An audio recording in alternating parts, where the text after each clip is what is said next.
Okay, everybody, welcome back to the Yoeitz podcast. We continue with Pele Yoeitz. We are day 32 of Hachzik. We are on page 81 in the art scroll. We're going to continue with V'ahavta lecha kamecha, the sugya of Ahavas Reim, loving one's fellow. B'dibur da'alach sini lechavach leitavid. With regard to matters of speech, let us apply the saying which goes, that which you would find hateful if it were done to you, do not do to your fellow. Tzarech lizoher u'lishamer milidaber el chaveroi. One must therefore be extremely careful and stop himself from saying to or about his fellow anything that he would not want to be said about him. A lot of times we wonder, is it Lashon Hara? Will the Chafetz Chaim say this in this situation? Is it? The best way to look at it is, what do you want it said about you? Very practical way of thinking about it. I'm just looking for my underlining card. There we are. What do you want it said about you? Is it Lashon Hara? Is it not Lashon Hara? It definitely isn't going to be V'ahavta lecha kamecha. It's not going to be Havas Chinam. So if we're misopik, does it fall in the guidelines of not Lashon Hara? Just think. Tzarech lizor lisharma milidaber achaveroi shum dibar she'ein reitzeh she'yadbru loy oy olav u'v'zeh nichal Lashon Hara. Lashon Hara counts anything that you wouldn't want said about yourself. V'anas devarim, which includes Lashon Hara, hurtful words, other types of distasteful, negative comments, anything of this type. And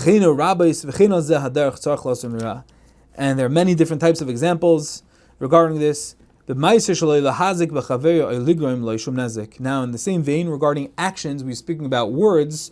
A person must always be careful not to cause harm to his fellow, or even to indirectly cause him any sort of loss. Again, taking the same paradigm, keeping that in mind, and anything that a person wouldn't want done to himself, you don't do to others. And one must think deeply into this matter, for the Yetzer Hara has many ways to trick a person. And certainly in areas of financial loss, a person is inclined to fabricate, come up with hetters, and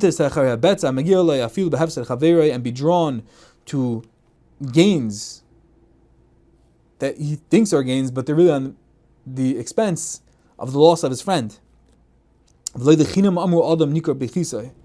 it's not for naught that the Gemara in Eruvin says that a person's true character is perceived through his wallet, which means if he deals honestly with people when it comes to monetary matters, then he's truly an honest person. But if he comes and fabricates things as maraheter and he excuses, that touches up, that defines, that personifies who the person is. He can be a big Baal Chesed, he can be a great many other things, fill in the blank. But if he's messing other people over and he's not careful about the money of his friend and he's willing to devour his friend for his own gain, that defines a person. He's a person who devours others, and HaKadosh Baruch Hu puts him down as such. The Pele Yoeitz associates the pasuk Ashrei ish yareis Hashem va'oyves Hashem b'chol me'oidoi. Praiseworthy is the man who trusts Hashem to the point that he's able to remain loyal to Hashem with all of his means. Means he's not going to get nervous. He's not going to think, well, if I don't take this opportunity of messing someone over, of hurting someone else, of capitalizing on their loss, how else am I going to get it? He realizes that HaKadosh Baruch Hu, such a person that realizes that Ashrei Loi, praiseworthy is he, never allowing himself to be drawn after dishonest profits.